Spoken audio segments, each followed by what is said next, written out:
Look, if you don't want to make that change within yourself, it's not going to get better.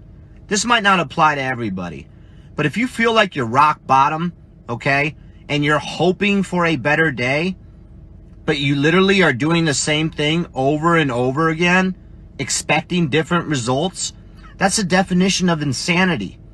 You are provided with a choice every day. You are provided with multiple choices throughout the entire day. Take that choice, make that change. You've identified a problem. You're saying you're rock bottom. Got it. You're there now. There's only one way, and it's up. So change your mindset. Use that choice and go a freaking different direction. Love y'all. Faceman VTT out. Day 3 of retirement. As an infantryman, I was asked if I could clean the sink. So let's look at this. Definitely some kind of grime on there. And I open up the cabinet. What do I use? Nothing comes to mind. Like my experience is my skill set. Nothing. Wait a minute. Everyone knows this is how you clean everything. Infantry, retired. You can just take it. Would you like a military discount? Do you offer one? Honestly, cap of the day. Thank you. CC's Pizza is the county fair of restaurants. You go in there, you look around, you feel a little bit better about yourself, then you realize that you're in there too. Tell me I'm wrong. Well, let's be honest.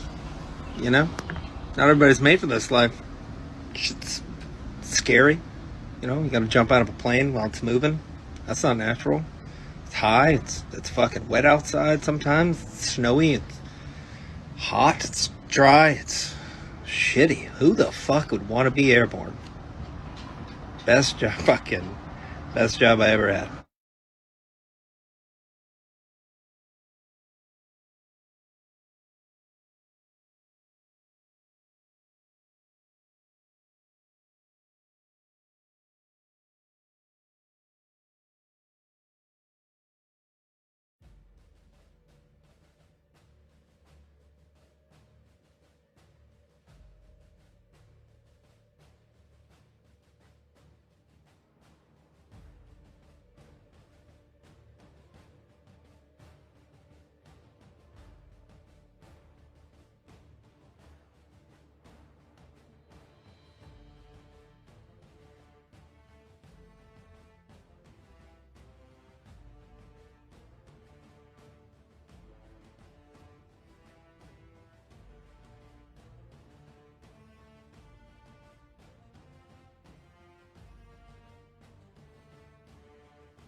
Making fun of other real warriors. Try.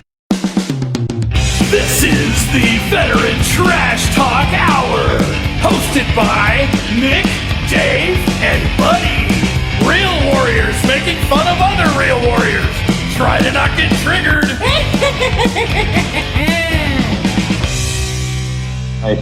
What's up, everybody? Happy Sunday. Welcome to episode 120 of the Trash Talk Hour. Special guest today is former Navy SEAL Colin. And as usual, I'm joined by Nick and Buddy. How y'all doing today? What's up, suckers?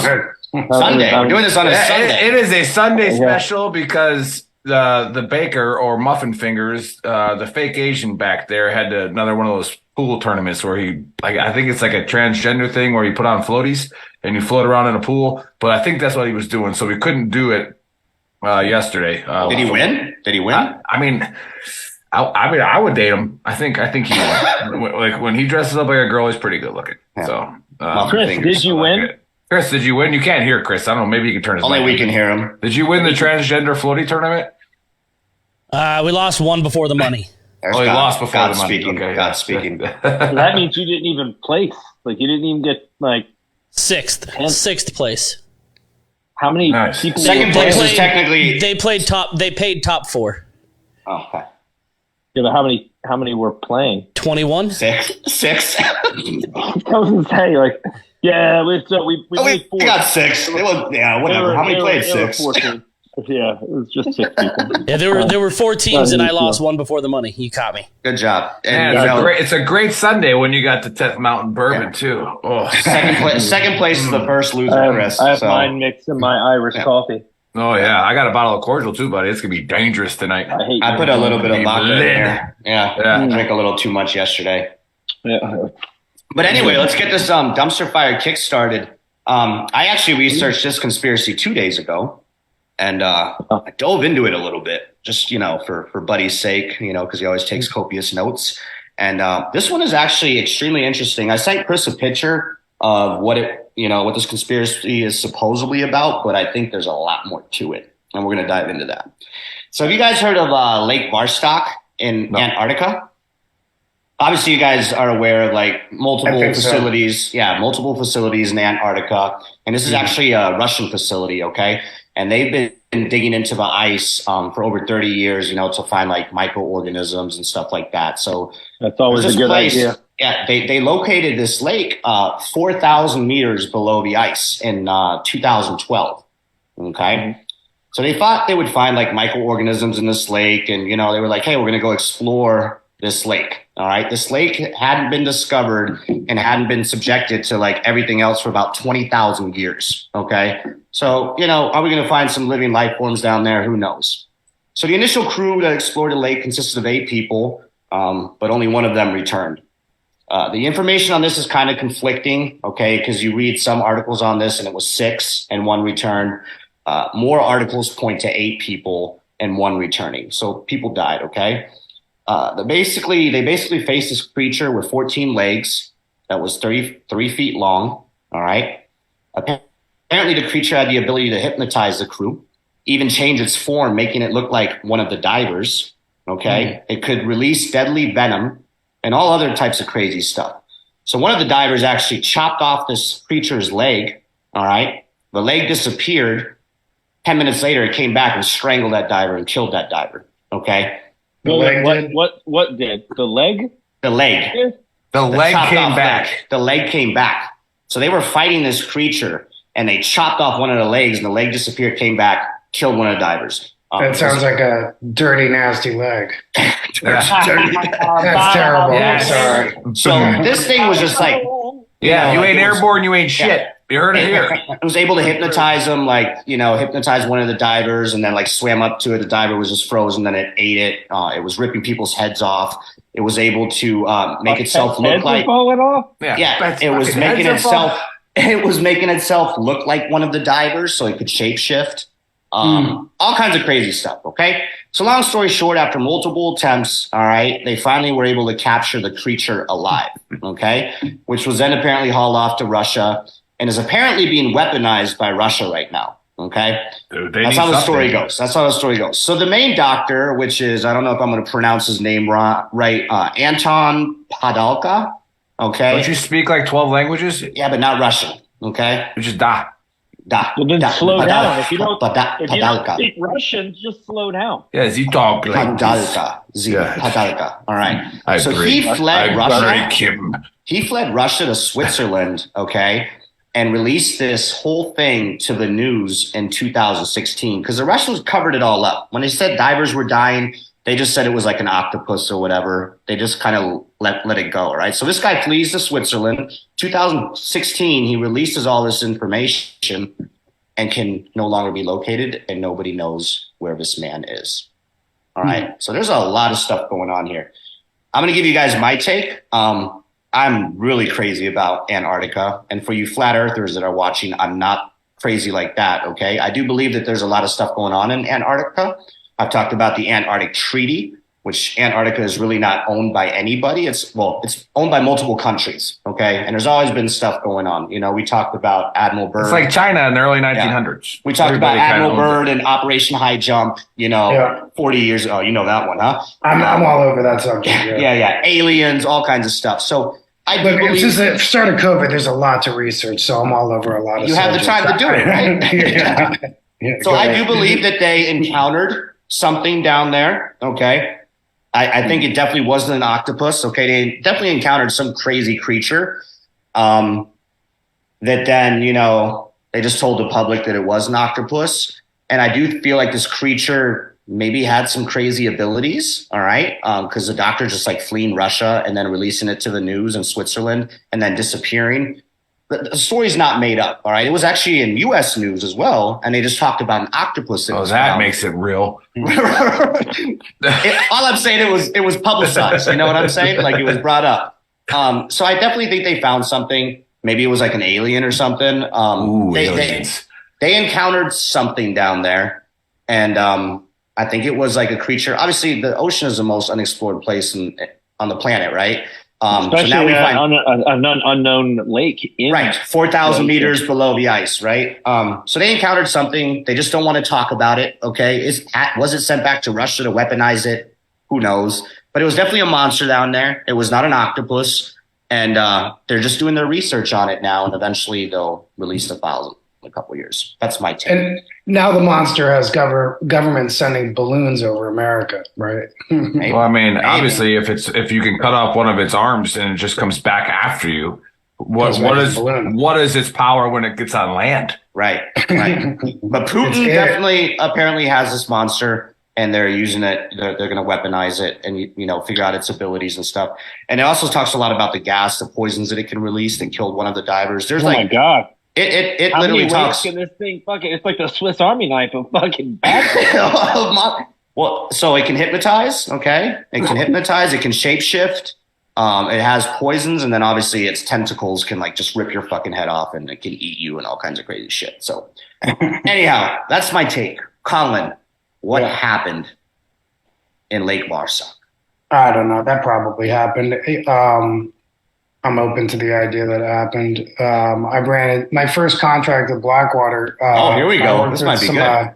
Department of Energy guys, and they told me about the Fishman that they used to have, like in like a glass Conex box type thing, and so I did that contract in 2004. So they told me about it. It was like that movie, with the girl. Wait a minute. Did you say Fishman? Fishman. They kept him in like this Conex box, like a glass Conex box, kind of like in Hellboy. So these two guys that were on the same DOE team, one was a Army dude. He might have been like 82nd or something. The other guy was pretty legit guy. Old school Navy. Yeah. I mean, everybody I worked with on that team was great. And especially the 82nd guy.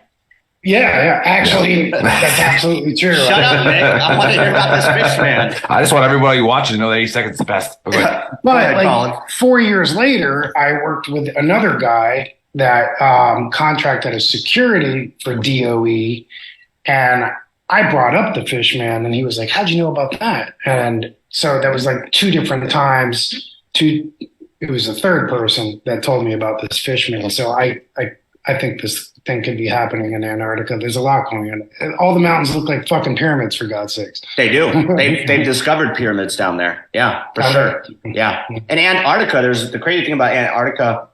It was like on maps like thousands of years ago when we weren't even exploring the continents yet. But if you look at the real first map of the world, which I don't know how many years, long fucking time ago, Antarctica was on there.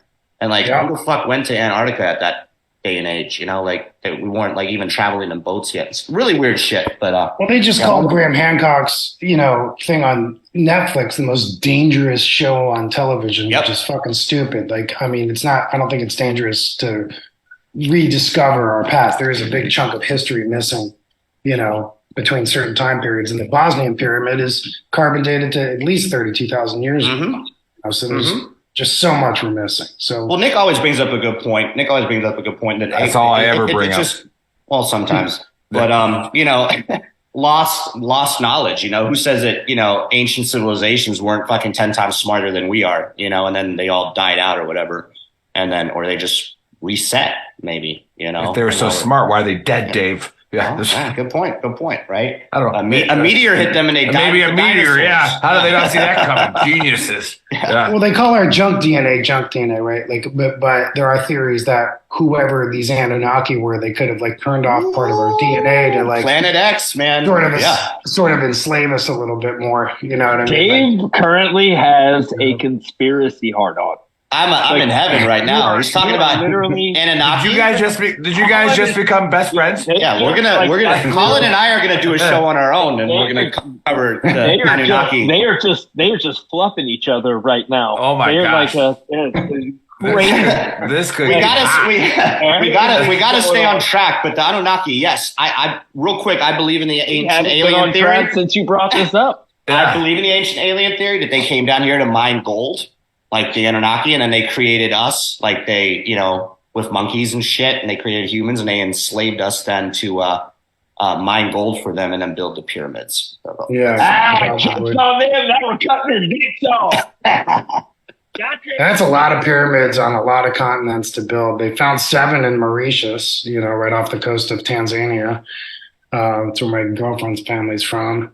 And they've got them on every continent, Like they even have, pyramids in Ohio. Maybe it's not Ohio. They have that snake thing in Ohio. No, they just have really bad train tracks in Ohio.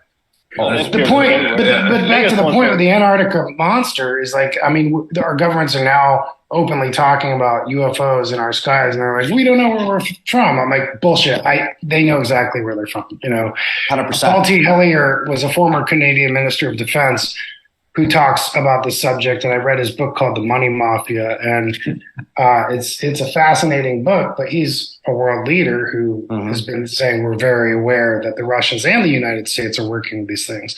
So, of course, why not? Why wouldn't there be a 14-legged octopus monster?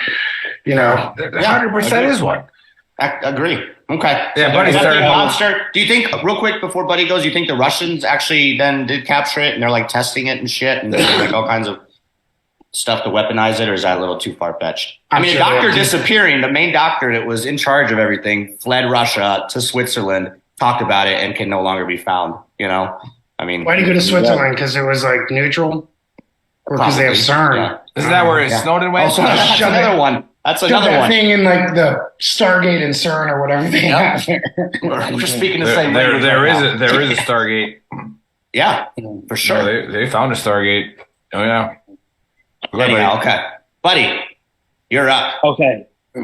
Now I can't even scratch the surface of the conspiracy gasm that you guys got going on. Not a thing. Not going to be able to happen. But here's my issue. I've been diving before a couple times, and I did real quick math. If they were drilling for, you said 30 years, they've been doing 30 years, yeah. If they dug 2 feet a day for 30 years, they would have gotten down 21,000 feet, or 6,400.8 meters down. Okay. And then we put some divers, just divers, no sub, no nothing, 6,000 meters down, and they are doing hand-to-hand combat in dive gear with a hypnotizing shape-shifting. Lake Marsock is a real thing, buddy. Like, that's not, there's no conspiracy behind that. He's not saying that. He's talking about he's doing the math on you, Dave. I'm just doing the physics of diving, at altitude. He wasn't an instructor in dive school. Below altitude. Right, but I think he's getting it wrong, because we're just talking about digging down below the ice and then finding like another area. Like land. There were caves, but they didn't dive 4,000 meters down. They dug down and found caves in a fucking lake and shit. Yeah, they weren't in dive gear, right? In the water. Right, no, they were not. They dove in the water. Then they did dive into the water, yes. Into the lake. Yeah. But still, what would be below sea level? 4,000 feet below sea level? 4,000 meters below sea level? Or how far below sea level? Yeah, we got to figure this out. I get what you're saying. Unless they had some way to... I don't know if the fact that it was surrounded by ice keeps the pressure at a constant. Yep, they talked about that too. I did not bring that portion up. But it's a little dark, and then they get down there, and have you ever been in dive gear before? Because fighting shit in dive gear seems difficult, especially if you're worried about getting hypnotized and fucking and shapeshifted on the whole time you're fighting. Yeah, and then what did they cut the leg off with? Was it like one of the article read? A samurai sword. Was it their dive tool? It was the last samurai sword, Nick, ever. Yeah. It was actually like The picture shows a machete. Piano wire. Yeah. They had a machete dive. It was a piano wire. It was part of the packing list, buddy. God. So you're telling me they dove 6,000 meters? Jeremiah Campbell said bunch of narked out Russians. Yeah, for sure. Yeah, It was probably like the Russian, KGB, like their special forces. Who said that? Well, right. So you see the movie Boondock Saints. You know when he grabs the Rambo knife and it's like, what are you gonna do with that, Rambo? It's like, who said the comment? Because Jeremiah Campbell said bunch of narked out Russians. Fuck you, Jeremiah, for stealing my point. Yeah, Jeremiah, you and Buddy just touched tips. Yeah, it sounds a lot like 8 Russians probably drunk on vodka when they fucking got there. Okay. Because you gotta be drunk as fuck to go down a hole with a fucking machete to do some diving. Absinthe. Got down to the bottom of a hole, started swimming around. Well, maybe it was a fucking spear. I don't know.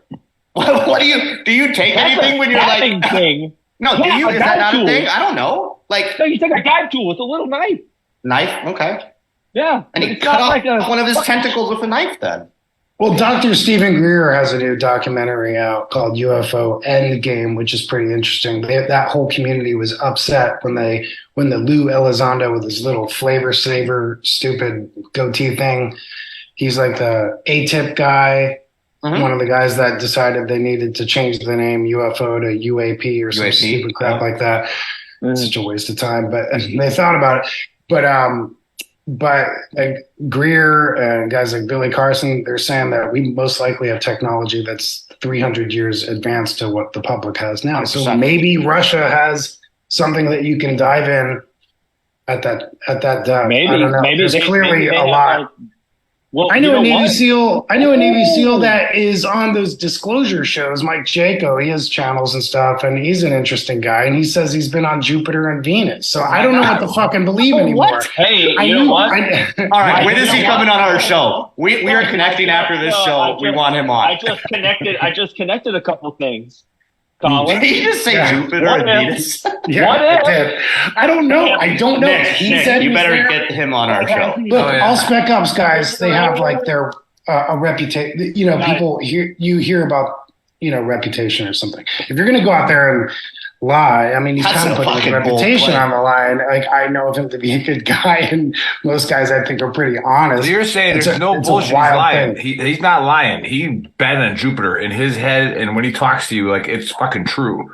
No, I don't know. We don't talk, but I worked in that Blackwater 20 years ago for a little bit, and then I heard some stuff that he's like this intuitive warrior guy. I've listened to him and stuff. He's a very rational person, very intelligent. Does his show out of Florida, but he says he's been there. Big DeSantis energy. I don't know. All I know is there are pyramids on Mars, but we're lying about that shit. Why aren't the rovers going all over? Why isn't a rover on top of the fucking pyramid on Mars right now with getting a panoramic shot? No shit. There's so much garbage.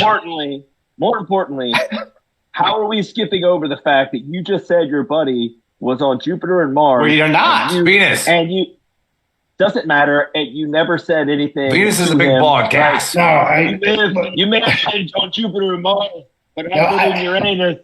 On Disclosed TV, or he was on one of those shows, and that's where I saw it. I didn't have a conversation with him. I was just watching the TV, and also, Colin, we will get connected after the show, and we need to bring him on. Shut up, Dan. This makes a lot of sense. I just figured it out, Colin. Fish guys, the little fish fellas. Russia's got fish fellas. They sent the fish fellas down. That's who was fighting the 14-foot. Right. It wasn't humans. It was fish. Fish boys. It was the fish guys. I love it. Okay. Bam. So Buddy, you're actually Buddy's take is actually a bunch of bullshit. Never happened. Really, it was a fish man then. No, I don't know the physics that would come with diving at 6,000 feet below some ice, especially considering the thickest ice. You got to use the Pythagorean theorem. Meters. But that being said, I don't know the pressures that would come at 6,000 feet below some ice. But I would say that if it was possible and you could, it's very unlikely that 8 divers. First of all, why would you send 8 divers to go check out a hole for the first time? Like I would. Maybe know. maybe there was 4 caves, and they went buddy teams. Because when they got down to that lake, and I didn't bring it up when I was describing it, they walked. See, you didn't give Buddy enough information. They walked for a while. Well, you act just look up Lake Marstock. You act like they just drilled into like a goddamn lake. No, you know apparently what I mean? they were down in this they were cave drilling and into a block of ice, and then all of a sudden, oh my God, here's a lake. Yeah, we have found fresh water. Yay!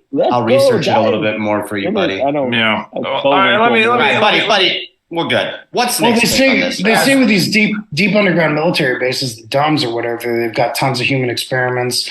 And if you think of predictive programming, like possibly Resident Evil could be some kind of predictive programming. It started a video game, but now it's pretty mainstream. But the first thing they fucking started bitching about was biolabs in the Ukraine, and everybody was like, "That's conspiracy theory." 3 days later, State Department's going, "Okay, we got like 46."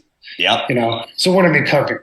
China, Chyna, might be what Trump's been saying the whole time. They keep saying China, but there's a biolab in China, Ukraine. Everybody knows That's interesting. Everybody's been saying it. So I don't know. Huge. You see, if they've got little hybrid humans running around or fucking chupacabras or something, why not? Fishman. Why couldn't there be a 14-leg thing in Antarctica? So I've been paying attention to both you guys, and I listen to 20,000-year-old one. I listened to Dave's story, and I want to say that this 100% happened, but it didn't happen at the time frame that it's getting released as. Okay. I'm thinking again. You go back to previous, civilizations, and the people who run this world is Disney and ESPN. All right, that's why they. Wow, ESPN. Well, they're the same company now. Yeah. They're the same company now. Okay. So they're running this world. So they obviously made Little Mermaid off of this story, right? And Little Mermaid was done in the 90s? Yeah, maybe. Okay, and you got Ursula, who's got 17 tentacles. She hypnotizes people. Oh. Okay, she's got her little minions down there doing things. Damn. Yeah. All right, really have 17 tentacles. Something like that. You gotta watch it again. Dave you gotta watch it again. Seriously, until you hit him with a Disney conspiracy, and right. then fucking tell me. But that would be if she really does have 17 tentacles. That was a pretty damn good connection. I'm telling you right now that movies control everything. They're the only source of truth that we have. And so I'm gonna go with this. I'm gonna say that this happened thousands of years ago. Oh shit. Okay. Thousands. So not in 2012. No, it didn't. And I don't think anything's getting weaponized. And I'm going to go with Colin's point that, that there is things that we have that we know about, but it's not to a country. Like Russia's not weaponizing it, because when I was talking about the New World Order again, there's all the same people on the same page. 100%. And so they know that this exists. And then I'm going to go with Buddy and say that, yes, there are fishmen. And those are the only guys that could have went, or girls, sorry, that could have went down there. Non-binary. Right? Non-binary fish people, okay? Fish thems, okay? Fluid. So they're gender fluid. Yeah, the fish thems went down there, okay? And but that'll some reptiles you learn in Jurassic Park. All right, go ahead, sorry. Right. No, you're good. So Rebecca Griggs says, I'm a buddy with this one. She's like, I'm going to need more info. Jeremiah says, this definitely deserves another full conversation. Oh, Jeremiah, this is coming. Right. We're going to get Colin's buddy on. This is happening. We're going to get the dude that's been to fucking Mars. I mean, Venus and Uranus. Yeah, Venus and everybody's been in Uranus, buddy. But I don't have his number or anything, just so you guys know. But you got buddies that know him, right? You guys can somehow get connected. No, I'm sure we can get him up. I'll get him. Stevie's interested. I know he's busy with his own podcast. I'll get him. We'll get him on, and we will let him talk for the entire hour, and we won't say a word. All right, so I'll keep this book of real short, because we did run some time on that conspiracy. And it was a good one, though. It was a great one. It was great. I learned a lot. But those of you who are watching for the first time, welcome to watching the Veteran Trash Talk Hour, and just a little recap of why we're here and what we're doing. we reconnected, a bunch of us old friends, Buddy, Joe, Dave, and we just started BSing on Zoom, and it ended up becoming, now we have 120,000 followers on Facebook. We got 600,000 on Gruntworks. We got this whole community has grown, and we've learned so much in the last 2 years about the veteran community, about what certain great things are that people don't even know about, meeting veteran authors, meeting veteran business owners, and just trying to promote them. So you understand, all we want to do at Veteran Trash Talk is promote veterans. Like, we don't care if we make a dime. All right, we really don't. We just want to, if you're a veteran-owned business, like I said, author, whatever you're doing. We had a guy that sold goats, right? He did sell goats. We had a guy that sold goats on this show. I want to put his plug out for him. Yeah, Buyer Barn. Briar Barn. Check out Briar Barn. Briar Barn. Check out Briar Barn. Order yourself some goats. Right? Hey, if you sell, the right kind of mushrooms, or whatever, you sell like pizzas or something in your backyard, fucking tell us. We'll promote you. All right, it's that simple. Damn right. That's all we want to do. But that being said, we've learned a lot and we've grown a lot through the last 2 years, getting other people's perspectives and actually listening to other people's stories. And, we've had people on the show that you could tell were like raging liberals, ones that were raging conservatives, and yada, yada, yada. And if you pay attention to the Book of Earl, right, which is pretty much gospel, right, and everything I say there's no flaws to it. But most of them are because I already created the flaw and I found out about it, so I start talking about it. All right. Chapter what, Nick? Chapter. Well, obviously, chapter 1, verse 1 is quit being a triggered pansy. Yeah. All right. That's our signature phrase and our signature shirt. And our signature shirt. Getting slowly passed by a couple other ones. The waterboarding one's getting close. But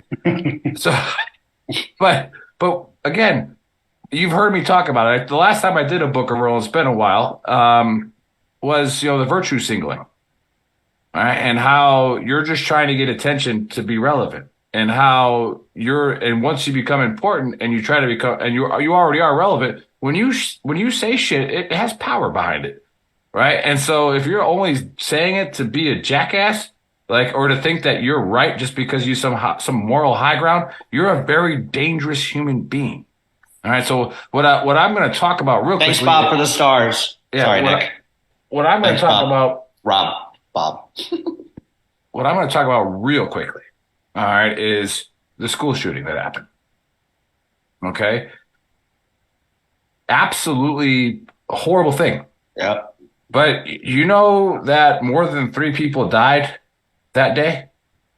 It was 6, right? So is it 9 now total? It's 6 to 9 now? But no, it was 6 total. So it was two 60-year-olds, a 61-year-old. Yeah. And 3 9-year-olds. If you've watched this show long enough, you know that our hearts go out to them. Our hearts go out to anywhere where there's something bad happen. Right? Now, if you're a person, and I always bring up the bell curve, which you can't see on the podcast because you're just listening. All right, there's the bell curve. Okay, there's the left and the right. Okay, it doesn't mean political. It just means you're either on this spectrum or this spectrum of just fucking wacko-ness. All right? There are people on that left and right side that love the fact that happened. All right? They love that it happened. Why? So they can virtue single. All right? If you're one of those people that loves when these kids get killed and you're going to hide under this fake fucking thing that, it's because you care about these kids. No, you're fucking happy that those kids got shot. Because you get to say, I told you so. It was with a gun. Yeah. Right? Or on the other end, we need to arm our teachers. Okay? Yeah.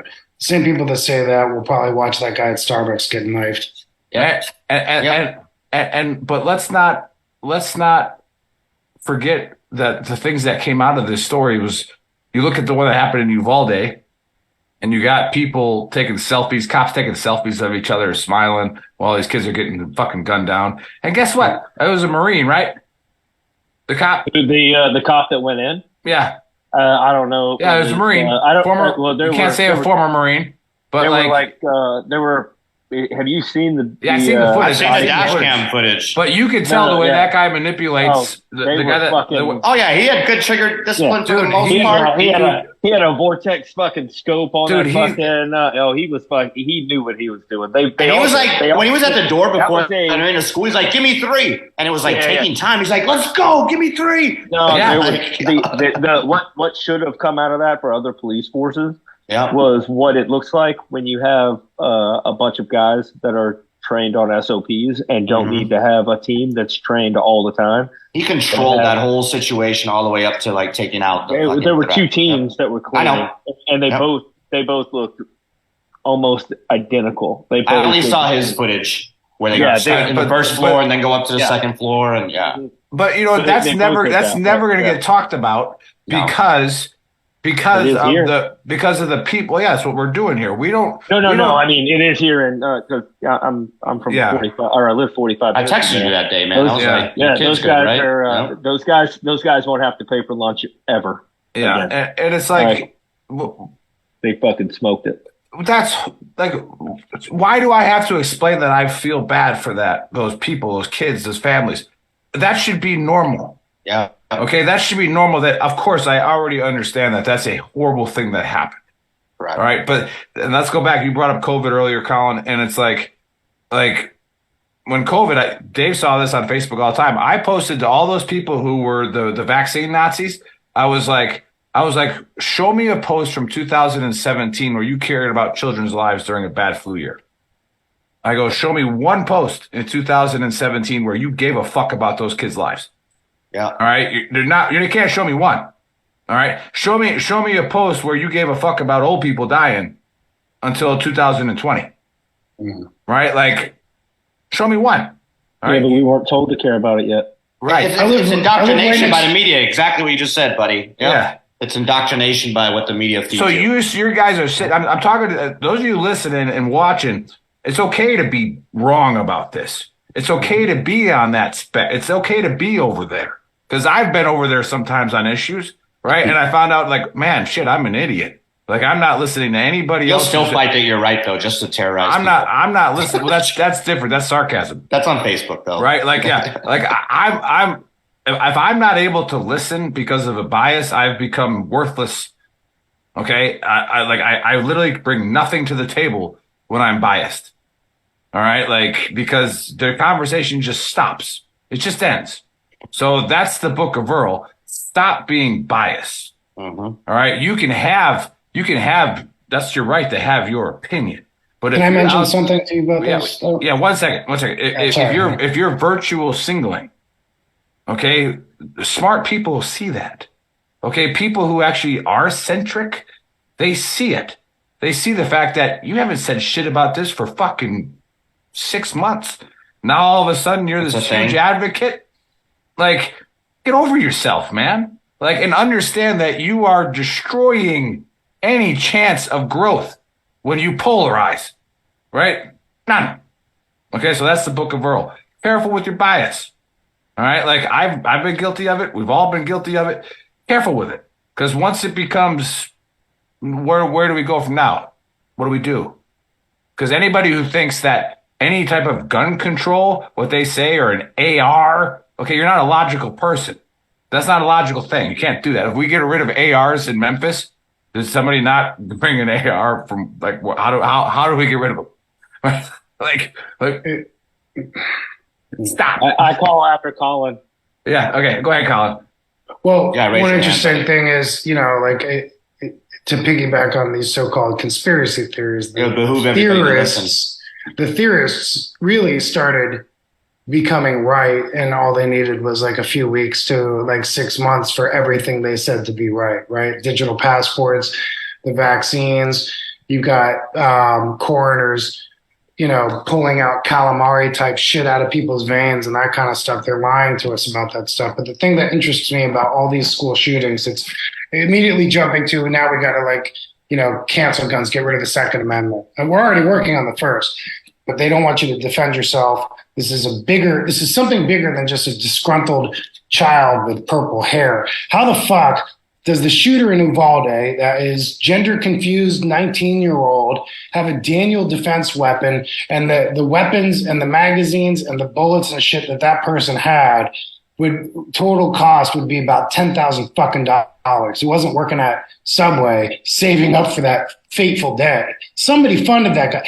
As a SEAL and a contractor, I've been a contractor much, much longer, but like I didn't even know what Daniel Defense was, and I lived in Savannah until just a couple of years ago, you know. But I know they make good stuff, I guess, you know. So like, how are you going to spend $10,000 for that special day you're going to shoot everybody in school? It doesn't make sense to me. Somebody's funding these kids. There's a lot to that, and I know Daniel fucking Defense. The shoes, even the shoes. Like, I don't want to get into that because, like, I don't. Obviously, people died. Like, I don't want to turn this into a conspiracy and everything. But like, even the shoes, apparently, like some of the pictures when he was shot, and then when they drug him out, he had like different shoes on and stuff. Like, I don't know if you saw that. Like, there's a lot of like weird shit. To Yeah, the whole and see, thing. like, I don't want to even get into that because that's how Alex Jones got canceled. Yeah, that's not. But that's not what we wanted to get into. Like, Yeah, like, but you're right. You're right, dude. You're right. And then again, I've always said in my book of rules, I go follow the money. I go wherever the money goes, and like Colin just said, is like, do you think that kid had 10 grand to buy that kind of shit? Right. Well, but go ahead, buddy. I called after, by the way. Well, I'm gonna first of all to jump on. Buddy, you can go now. Colin, what Colin said. Yeah, I'm going. Buddy, it's your turn. Bud. You're You can hear me. Buddy, All right. To jump on what Colin said. So even trying not to be a conspiracy theorist. First of all, the Covenant School is not in the center of Nashville where people go to do touristy shit. Touristy shit is done in the center of Nashville. The Covenant School was over by Lipscomb and all those other schools. P.S. Tuition there is about $20,000 a year per kid.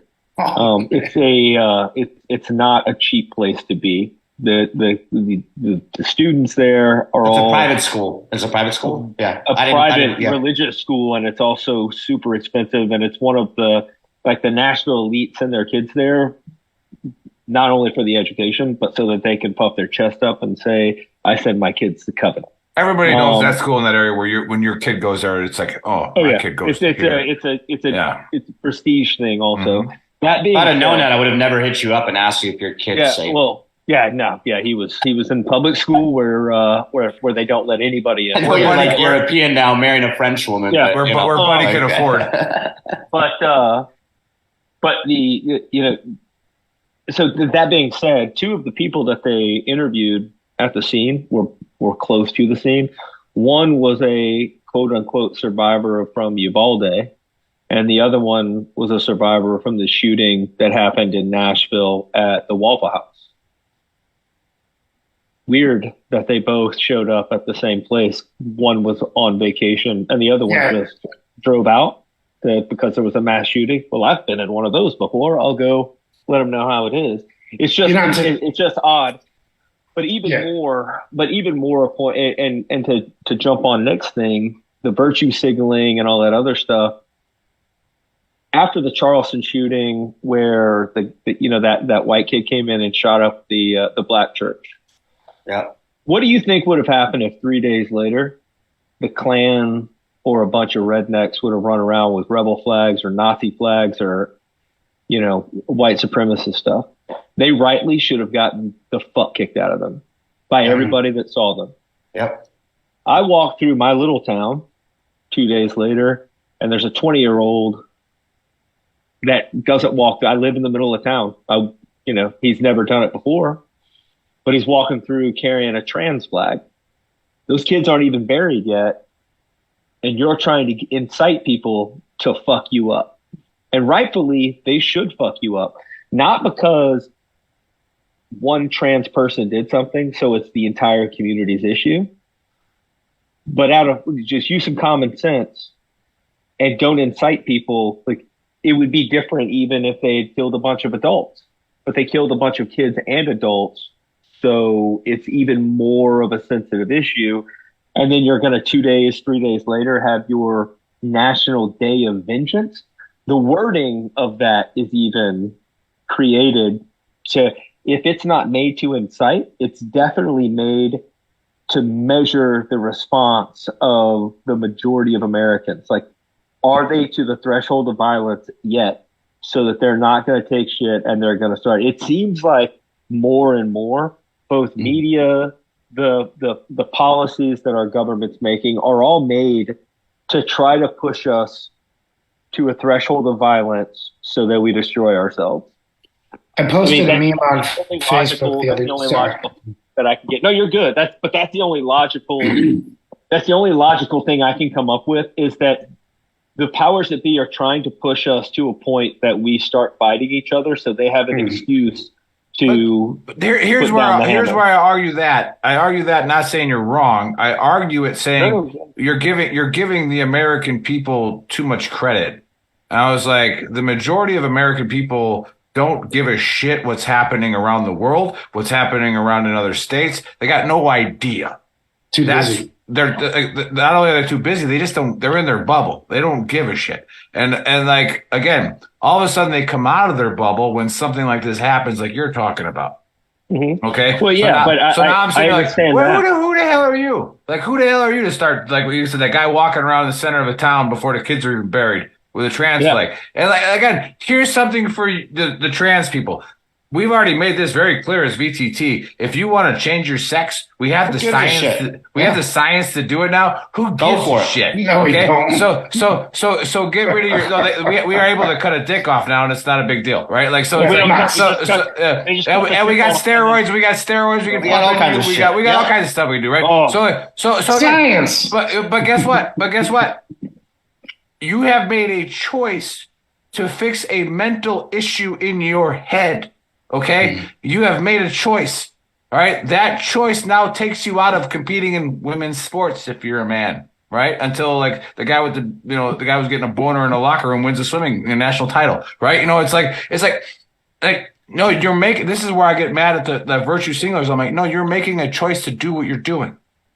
All right, it doesn't mean you should never be hurt. Well, yeah, exactly. But you should never be hurt over it, right? Nobody should kill you for it, right? But you should, like, if you're a girl like with the big boob energy, right? You shouldn't be raped because you want to wear a nice dress. But guess what? If you wear a dress that shows 98% of your cleavage, I'm gonna look at it.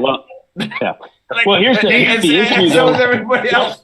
Here's the issue, though, Nick, and I talked about this with one of my buddies the other day. It's like you have a group of people that we convince you that you're confused and you don't know what gender you are from 5 to say 12 years old, right?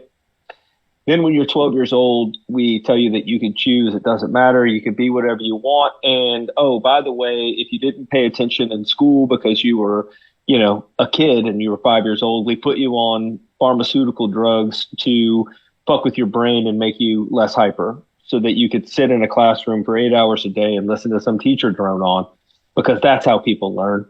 Then you're 11, 12 years old. We have you confused enough that you don't know what the fuck is going on. We tell you that you're a different gender. We tell you that you can't trust your own feelings, that you don't know anything.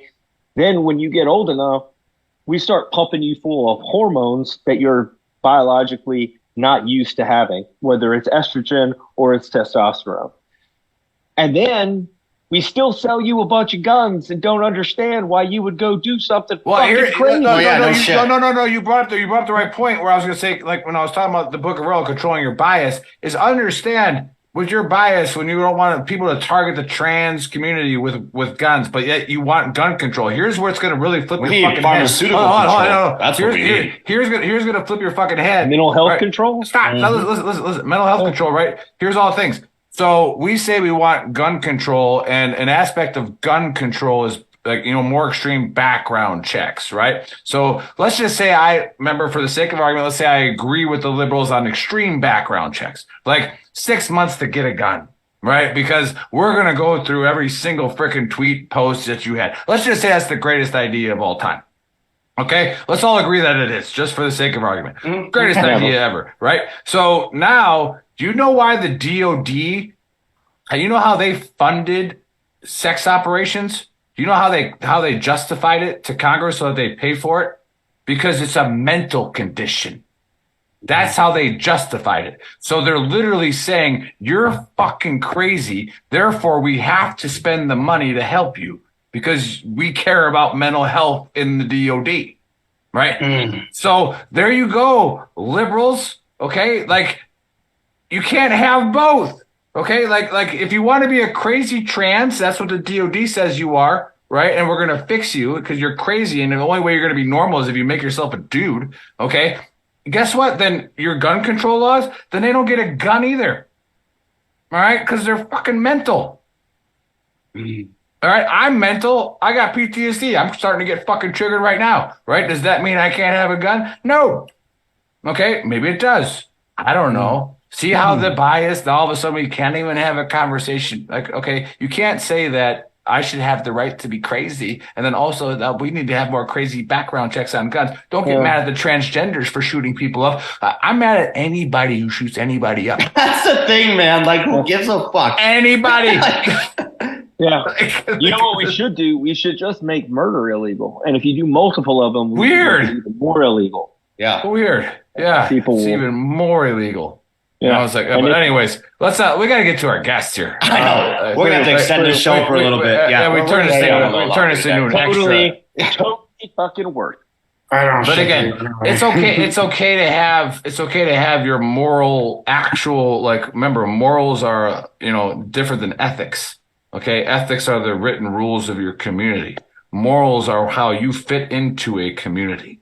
Okay, that's your morals, and chances are, if the ethics are aligned with your morals, you like living in that neighborhood, that city, that town, right? So it's like that's how that works. So just be careful with your bias. That's the book of rules. Real quick, Brian says we didn't have this problem back in the 70s. Yeah? No, we did.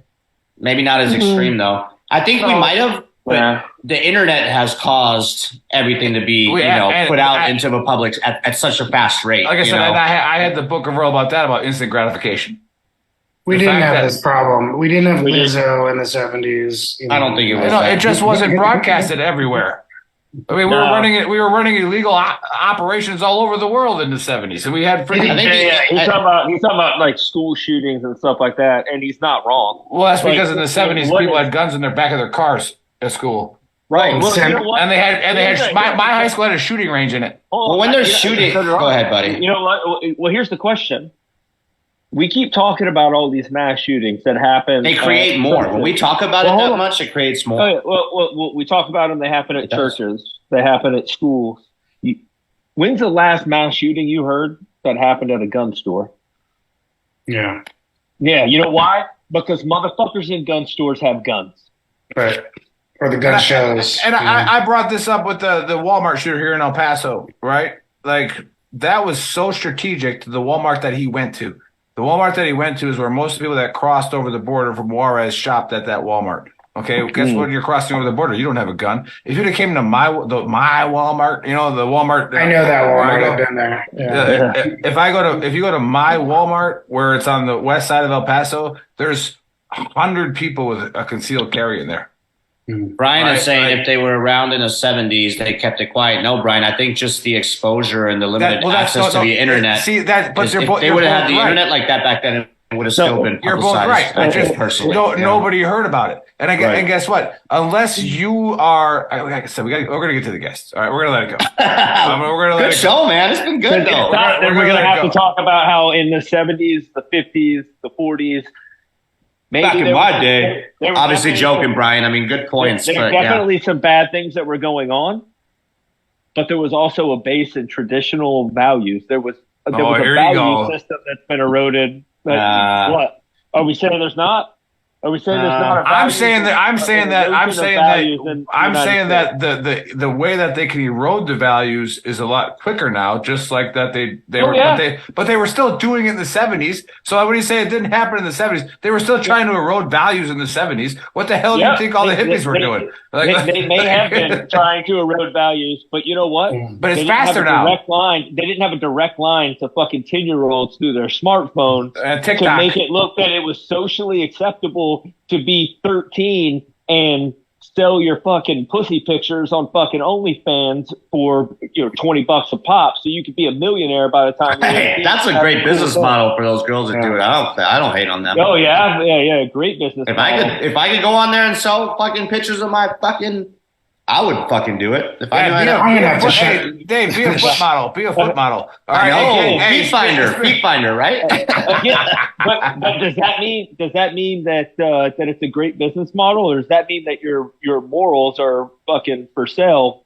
just as long as the price is right? Well, Hey, everybody's moral. We could go on this. Your morals, correct. Your morals, but somebody else's morals can differ from your morals. No, buddy. again, morals and ethics are different. That's what I was just talking about. You have a choice to, Right. And so if you're in a city where the ethics line up with your morals, you're probably happy, right? Like it's different. So no, here, Rudy said. Anyway, love you, buddy. We'll talk about that. Call me later. Crime and shooting happened in poor neighborhoods Go outside. in the 70s. Bye. It just I'm doesn't. not going outside. It just doesn't make media coverage. Yeah, so that's where you both are right. And then who remembers the St. Valentine's Day Massacre? Anybody know what year that was in? In the 20s. Yeah. That was definitely in the 20s during Prohibition, which is going to happen a lot more. I'm just saying that it happened it happened in every decade. What created the environment for obviously the guns. Obviously the guns did. No, it wasn't obviously because you could buy a fucking Because if you didn't have a Tommy gun, it never would have happened. It's science. The dumpster fire is real. Well, before guns, Vlad the Impaler impaled 20,000 people and ate dinner watching them slowly die. And they could impale people in such a way that it wouldn't hit their vital organs, so they would suffer for hours or days. That dude was savage. How many people he killed? Let's get to the guest. I knew Buddy was triggered, so I could get to him. Anyways, you weren't even. You didn't even pick up on my sarcasm. You didn't even. By the way, Dave's shirt triggered somebody on like big time. Big time. He's like, that's not our flag. And it's like, sorry, dude. It's just a funny shirt. Like, fucking get over it. Anyways, we got Colin Palmer. All right. He's on the Veteran Trash Talk Hour. He was real nervous about not having fun, which I know he's over now. So, like, I told him how easy it was and it was going to be like, a great time. But again, like we talked about before, the whole point of this show, not to talk about school shootings and conspiracies, it's just the fun part, is to actually promote veterans and promote what they're doing, what they got going on. Colin is a former Navy SEAL, and we make the joke in the script about how, we've had two SEAL, we had a SEAL Team 2 and a SEAL Team 5 guy. Like 3 or 4 on the show. But 5 and 2, they're not famous teams, so nobody knows who they are. So they're not in movies. Right then, but Colin actually was in a few movies, so it is sort of. Oh, yeah. But again, you got because if you're not SEAL Team 6 and you're not what's the show on Prime right now? Like if you're not one of those guys, okay, nobody cares. Yeah. Nobody cares about you as SEAL Terminalist. Yeah, terminalist, right? So nobody in America cares about SEAL Team 2 or SEAL Team 5. All right, if you're not SEAL Team 6, not in a movie, so he's been doing his best to become relevant. All right, and what he's been doing to validate SEAL Team 2, all right, is draw. Okay, he decided to color. Okay, but no. I put up. I think Chris is going to put up the image. Oh, cool. Chris is probably wondering what his favorite flavor of crayon is, though. No, he's eating cake right now. Hey, Colin, welcome to the Dumpster Fire. You've been indoctrinated. You're here. Tell us a little bit about your life story and what you got going on, and why should people buy your comics? Okay, well, after I left the Navy, I started contracting, and after 5 years of PSD work in like Iraq, I took classes at UCLA. I took a suitcase, went out to LA, slept on my buddy's couch, and I wanted to write movies. So I went to UCLA, took some classes on how to write screenplays. During the first class, I got a job offer to go back to Iraq. So about 9 months in Iraq and Afghanistan, I came back so I could dedicate more time to the craft. And I honestly thought I'd be a successful movie writer within a few years, and it's 15 Why not? years later. You're a SEAL. Yeah, I know, right? Like, you have a few guys out there that are kicking ass with shows like Jack Ryan or whatever. I know some of them, and that's great for them. Writing is kind of hard. You're competing with 50,000 screenplays a year. I think when I started taking classes, it was only 40,000. So it's hard to get an agent. It's hard to get a manager. And so after after a while, I started realizing like I need to turn my screenplays into comic books. So that's what I'm doing with 2 titles right now.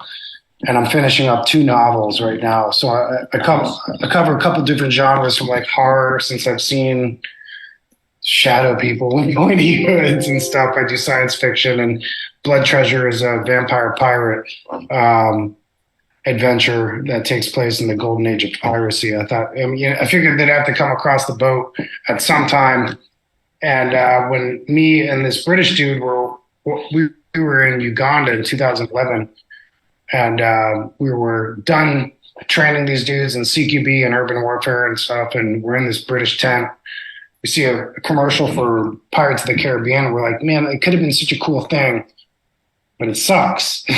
So we came up with this idea of Blood Treasure, and the lead character, the lead villain is Devlin Du Maurier, who I think is a very cool guy. And if you like Black Sails and if you like vampire movies, I think this is going to be a good mix of beer drinking, knuckle dragging, blood sucking vampires instead of like the beautiful little Twilight douchebags that we see. We love you if you're a Twilight douchebag, but we like knuckle draggers too. Yeah, I can't lie to you, Colin. The only pirate movie I saw was on a different part of the internet.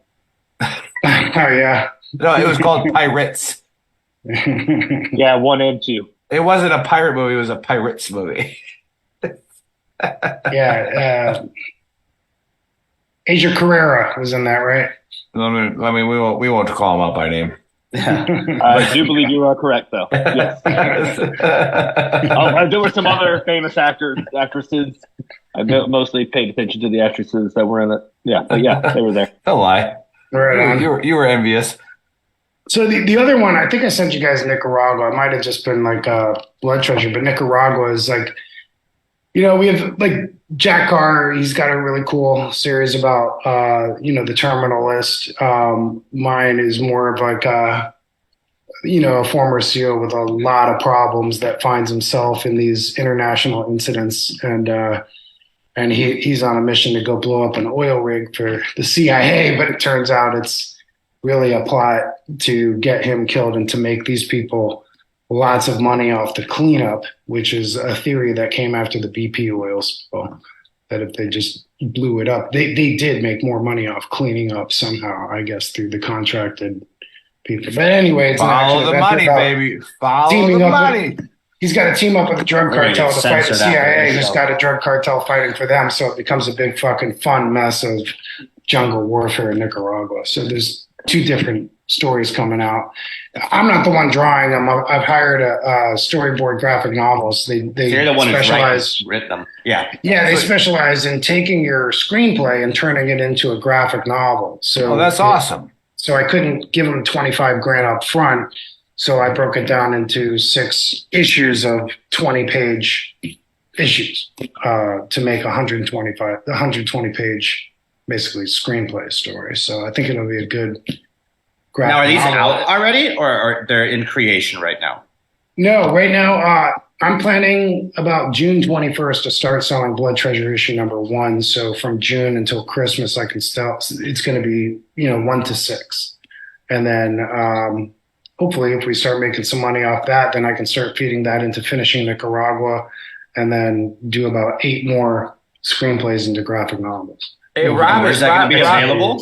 Where's that going to be available? Like on Amazon? Like, yes. Are you connected with stores that you're going to like? How does that look like for you? Is there a website?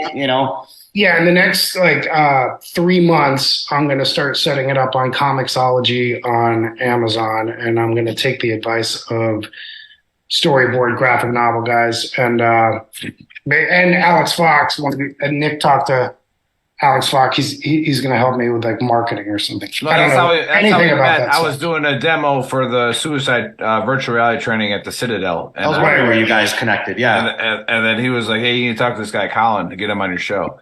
So what's up, Fox? If you're watching, all right. Fox can you? So I guess you can't pre-order. Can you pre-order those or no? No, not yet.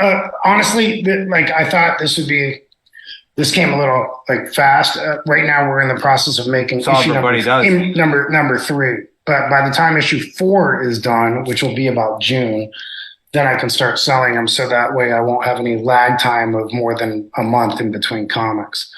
So yeah, Rob was asking, is this published military fiction? Question mark. Is that going to be like is it going to be military fiction? Is that like the category? no, well, Nicaragua. Well, it's kind of like a contracting story, but I wouldn't put it. It's an action adventure. It doesn't. The prequel. Oh, it's okay. Hold on, Colin. First of all, Rob, we don't like to put labels on things here at VCC, so we're not going to put it in a niche category. It's just going to be a good.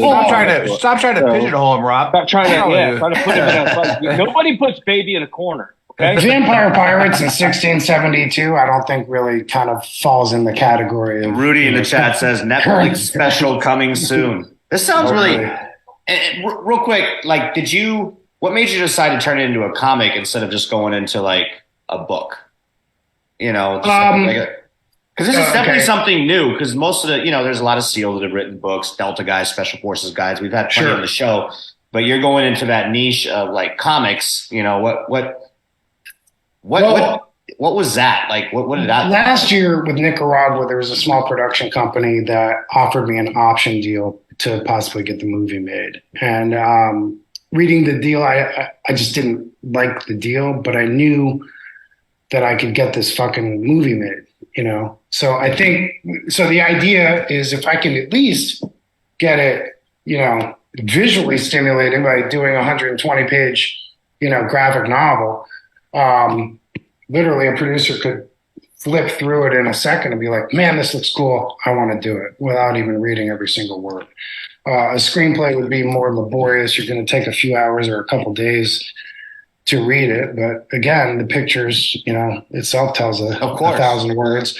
So that's the strategy. I knew I could get a production company interested in Nicaragua, which also told me, it was one of the first kind of option deals I had. And I'm like, okay, good.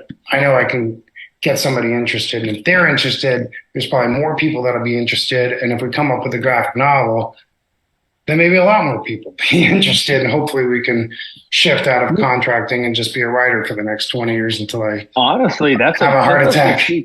That's a super smart idea, just because, with the attention span of people, these days, like Buddy can even sit down for 40 minutes. He had to get up and walk outside. I'd be cool with a graphic novel as opposed to like reading an actual. Yeah, I love that. Read a book, an adult. It would be the same story, just a few hundred pages less. yeah, and with pictures. And I'm from Alabama, so I like me some pictures. Yeah. So that and we already know I'm into pirates. Yeah, Rudy says, and I need a coloring book for my crayons. Yeah, so, obviously a little marine there. Hey, Rudy, we got marine shirts. You got our crayon line is freaking awesome. So go check those out. But hey, Colin, what about like how else were you connected in Hollywood? Like what were you doing there? I know you said some stuff in like your writing resume. It's like what some of the stuff that has inspired you to do these things? Well, since I was a kid, I kind of always could. When I was watching movies, I was always a huge fan of movies. I loved, like, say going into the theater and seeing the opening of, like, say, TriStar, the big winged horse comes out. The whole movie experience was very, for lack of a better word, magical. And I've always wanted to be a part of it. Hold on one second. I hear birds. Maybe we can hear that. The speaker. She's listening to this on the. Is it in Italian? No, it's she's listening to us, and it's echoing, so I'm hearing my voice in the bedroom. What were we talking about? You. The inspiration. So what was your inspiration to do what you were doing? Tell us a little bit about some of your Hollywood experiences and what's your inspiration to do what you're doing? Well, I want to make movies. I've always loved them. Like movies like Heat are I've always loved that stuff. Best gun scene of all time. Hell yeah. Yeah. And but I love fantasy, sci-fi, all that stuff. Anything Philip K. Dick. He wrote Minority Report. before it was Minority Report. I thought you were going Pirates direction with that. I don't know. No. He was a science fiction author that actually kind of, like they said, he started freaking out because he thought the government was following him, and maybe they, I don't know. But, you know, after the teams had a lot of really intelligent, very funny, Team 2 had a lot of funny people. We were called the Nazi team, but there was, everybody I hung out with was fucking hilarious, very charismatic and creative. And, you know, a couple of my friends are writing, you know, novels right now. But my friend Pat, when he got out, Pat Mulder, he left Team 2 to go take acting school up in New York City. And then a couple years later, he's out in LA. And we'd always talked about maybe writing together or doing a movie together, that kind of stuff. So I went out to LA, took classes at UCLA as per his advice, brought my suitcase and a mountain bike. And we even got an apartment together. And we even wrote a comedy about seals in Hollywood. We had J.B. Rogers. He was a big director, did the second American Pie that made them $1 billion. So we thought we were going to have a comedy produced in Hollywood about seals in Hollywood, which we thought at the time was going to be fucking hilarious. Because now it's just cliche. Yeah. But it was playing off that cliche anyway. It would still be funny. But a few years later, we read the script and we're like, thank God this didn't get made because it sucks. But at least that taught us that we're getting better at writing because we now know that the shit we wrote a couple years ago is garbage. But I love it. So then I was determined. Like, I mean, I needed a new career. I wasn't, you know, I was no longer. Well, talk about that. Like I said, like what for the audience watching, and you know, you might we always try to help somebody in our audience with every show, and I'm sure this will. But at what point were you stuck? And then as a veteran, and then like highs, lows. What's been what's the right word? What resilience did you have to show to come over with it, to get where you're going, to keep going? Well, if you want to make it as a writer, I think, it seems to me like there's a pipeline for some people that maybe go to Northwestern and they've got their Illinois school. We don't like that. But you know what I mean? Like they might be able to get some kind of a job through their fucking degree. I don't have a degree in writing. I don't have a degree in English or anything like that. I can't give somebody my resume and say I'm an English lit.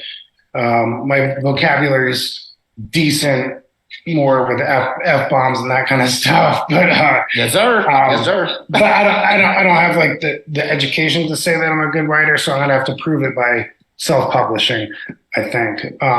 But just simply answer your question, I've always wanted to tell stories, and I think I'm good at it. And other people seem to think I'm good at it too. So hopefully, we'll have these 2 comics and novels out by Christmas time. Christmas time. Okay, so when Christmas comes around, make sure you get back to us, and people will now be able to reference the show, and then Blood Treasure by June. By June. Yeah, okay, so we need to get together prior to June. And get that link published on our page, and make sure that everybody's tracking it, because they're gonna be able to watch you, and they're gonna be able to see you and know who you are writing it. And that's kind of like what I'm trying to dive into. Is again, all right, let me tell you something. I still think you're holding something back. I think you're holding something back. Okay, Shadows of Hell is a novel I'm writing right now. I first wrote the screenplay, and I'm gonna make it a graphic novel. But a friend of mine, when he was at Dev Group, he killed somebody, and I think he killed somebody with his fists, and something dark kind of attached itself to him. And I witnessed this thing years later, this pointed shadow person type thing haunting him. We're in a Ugandan hotel room, and then at 3-something in the morning, we both wake up to the same opaque shadow dude with a pointed hood. And I'm waking up, and I start talking about a horror comedy idea that I had, and he didn't think it was very funny at the time because he had eight black orbs moving around the wall next to his bed. The TV he brought it to my attention, which was right next to me. It was glowing blue and white snow like a poltergeist, no sound. And it scared the shit out of me. And after that moment, you know, you're scared, but you don't say anything, you know? No shit. Not like all those IED videos with the bitches screaming like crazy, but that's another thing. But anyway, dude, the hair stood up on my arms. It was the scariest thing I've ever seen because I knew it was supernatural. It was there, and then it was gone. And those black orbs were on the wall, and then they were there for a little bit. I even had to stand up, and one went under. Anyway, it got me into motion. I had to write a fucking story, a demonic possession story called Shadows of Hell, which is based off of that. But I went with a female lead based off of my friend at the actor studio who's dealt with cancer her whole life. And then she's got to deal with fighting off demon possession Right. with her family. Damn. But I'll write about anything if I think it's interesting. I have another story about going to the moon for mining for helium-3, only to discover there are already people there. But that's another conspiracy that's out there too. But I'm not. Yeah. Hey, that was tons. Yeah. That's intense, man. Yeah, it's just, you know, I took a little break from writing it because when you write about that stuff and you're thinking about demonic fucking possession all the time, then either you're going to start seeing shit or things. I was going to say, you're opening yourself up to that shit. If you believe in that shit and then you start thinking that shit. Well, our favorite shirt that didn't take off was, you know, the veteran trash talk, get the demon out. Mm-hmm. Right? Like, and we say that because when it comes to veterans, we're a minority. So when you say I'm a veteran, you don't speak for me. You don't speak for Dave. You don't speak for Colin. You don't speak for Buddy. You're speaking for yourself. However, when you drop the veteran card, now you're speaking for all of us. And it's like, so settle down before you say what you're going to say as a veteran, right? Yeah. And the demon is yours, right? You own that demon just as much as it owns you, right? Like, it's yours. Like, and whether or not you want to try to kill it or you want to try to love it, like you just want to get along with it, right? Like, those choices are all yours. 2 years after yours. Say again? 2 years after that, I was on a small team down in Tanzania. This Marine Recon guy I met told me about a dream he had. We had never met each other before. We were there to teach a maritime interdiction training course for the anti-terrorism program there. And that's both, buddy. He had a dream where he asked me if I lived near the Roosevelt Hotel in Hollywood. I'm like, dude, I live right across the street. And he told me that in his dream, that catty corner across the street, which coincidentally would have been my apartment the way he was describing it, he said in his dream something said, the guy in that building is cursed. And basically it had to have meant me because there I am in Tanzania with him. There's nobody else in Tanzania that lives across from the Roosevelt Hotel. So I don't know. Everything he said about that dream is weird. I think there's a lot of weird stuff going on this planet. We don't have to, somebody's probably got the answers, but we're not being allowed to get the answers somehow. No, yeah, love it. Great story. And I can't wait to make sure. I want to read this comic. Make sure you trust us. It'll make you money, but two, like stay in contact with us so we can, you know, push this stuff out for you. But absolutely. I think we're on to Buddy now for the AR. Is you taking notes? We can't hear you, buddy. You can't hear you, buddy. You're muted. Yeah. There was how many podcasts have we done now? Rookie mistake. This is only episode 120. There are motorcycles driving by. I didn't want you guys. I love it. Lives are saved. Good call. That loud pipes save lives. But AAR. So there's no note taking that could have taken place during this show because it was like following a bouncing ball. So the AAR is that Colin has got some graphic novels coming out, and one is about pirates, and not the kind of pirates that Buddy wants. I know about, but some actual pirates that are doing pirating stuff. And then another one coming out in December that he's going to come back on the show to do. That's about Nicaragua or Nicaragua. If you oblate, if you roll the R's, you roll them R's. And also, let's see. Well, I'm not even going to go back into the Book of Earl because that's just going to open up a whole can of worms. Make the show last for another hour and a half, and I don't even want to talk about the conspiracy because that's going to get Dave and Colin into some kind of crazy 4-hour Siddiqui. show. Oh no! Colin and I are going to do an episode. I know. I got no problem with that, dude. Once we shut this off, just stay on. Don't leave right away. We got to do something else to talk about. Yeah, we got to get your Navy SEAL buddy on. I want to hear about his. We'll bring on Jaco, Dave Wilcock, Billy Carson, Stephen Greer. You guys are about to be on a whole nother episode, or not even an episode, just a series of shows.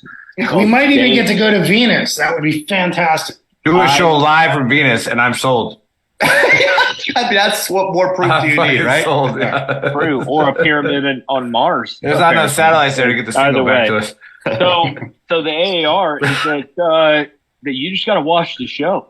You just got to rewatch it because it was all over. That's the only AAR I got. This was a good show. This was a fun show. Yeah. This was a complete. This wasn't even a dumpster fire. This was some shit. I'm surprised that some kid from Wisconsin didn't come try to put it out and then shoot some people. That's how big a dumpster fire this was.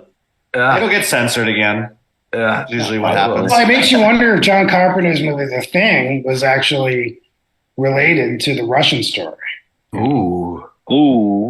Because it sounds very similar. It was mimicking. It died. It may not have had 14 legs, but it had a lot of crazy shit going on. And it sounded disgusting. Had some kind of telepathy or something going on, right? It could make noise and I don't know. What was that? There was another movie. It was Independence Day. You know that he had to use. He had to put his hands to talk to him.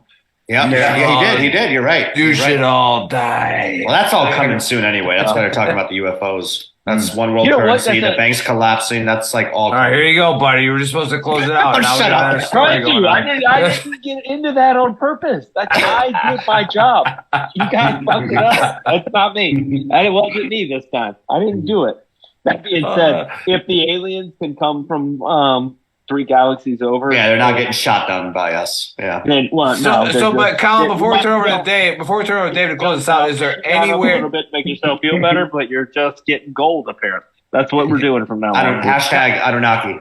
Colin, is there anything that you're selling right now? Is there anything out there they can buy right now, or do we have to wait till June?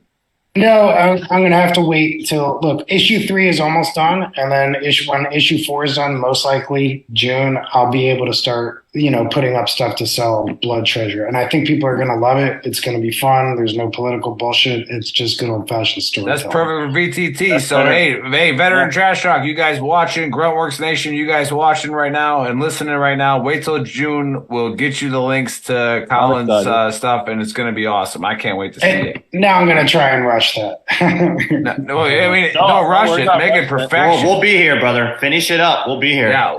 I don't want to rush the artists. Exactly. The stick figures aren't going to cut it. Right. Yeah. I mean, it cuts it on that shirt. On Dave's shirt, it cuts it. So, if you got a chance to look through issue 1, you can tell the detail the artists are doing on the Spanish galleon type ships are fantastic. I mean, it's going to it's going to be a beautiful comic when it's completely finished. But all right, Dave, what do we got? Great. Well, thanks for the AAR, buddy. Colin, this is amazing. I look forward to I look forward to reading the comic. Big tips. And we're definitely going to push it out once it comes out. We've had some authors that have come on here on the show and have done fairly well after the show in regards to book sales and stuff. So, and that's what it's all about, right? Promote veteran-owned businesses, promote our brothers and sisters that are out there doing great stuff. Thank you. We are definitely going to connect, and we're going to get your buddy, the Navy SEAL, on because we need to talk about some things. But for everybody that tuned in late, all right, make sure you go to veterantrashtalk.com. That is our website. It'll take you to YouTube, Spotify, Apple Music, other platforms that we're on that I have no clue about. I think we found out we were doing a podcast. Yeah, I didn't know we were doing a podcast in. for like 3 months. Yeah, like shit. Go check out gruntworksclothing.com. All right. That is under our umbrella, Veteran Trash Talk. All right. We got awesome merch on Gruntworks Clothing. So check them out. Check out shop.veterantrashtalk.com, which has more Gruntworks clothing and VTT shirts. Thanks everybody for the amazing support. And we'll catch you guys next Saturday. Baseman VTT out. Boom. Well.